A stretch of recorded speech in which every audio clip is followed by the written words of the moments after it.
Today we'll be covering account verification. So first we're going to go up to our name or our company name at the top right corner, and then we'll click Settings.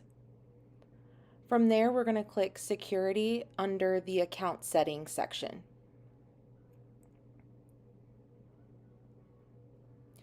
Once in Security, we'll click Verify Account.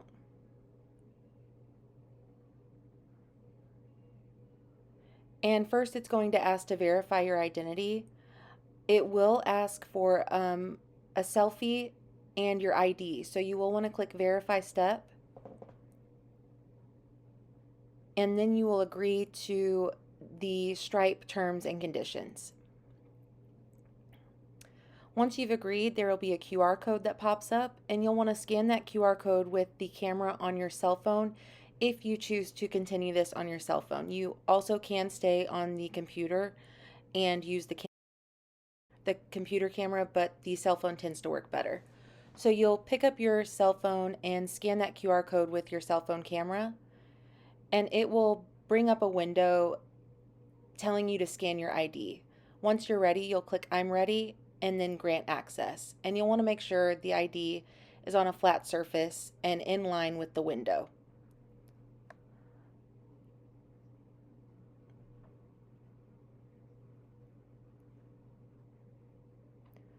Once you've got a clear picture of the front of the ID, you'll click Submit Photo, and then you'll flip your ID over and take another picture of the back.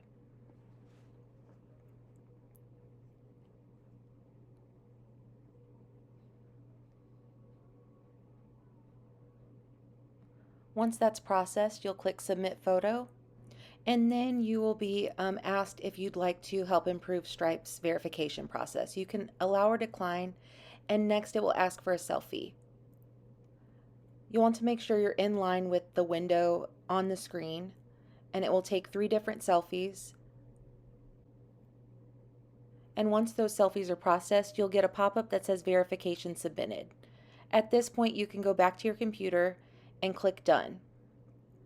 Here, you'll wait for that verifying status to say Submitted, and then you'll hit Continue. Next will be the address verification, and you'll go ahead and click Verify Step.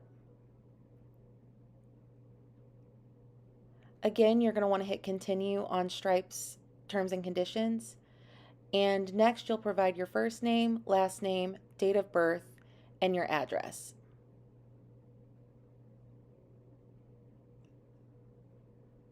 Once that's submitted, you'll click Done.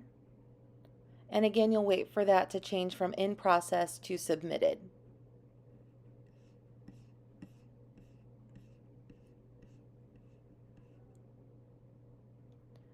Once that's submitted, you can hit Continue, and the next step is going to be your ID number verification. So this will be your Social Security number. Again, you're going to hit Continue on Stripe's terms and conditions. And you'll again enter your first and last name, your date of birth, and then the last 4 of your Social Security number.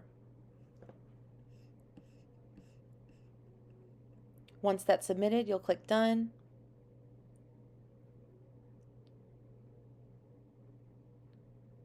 And then once that verifying status changes again, you'll hit Continue.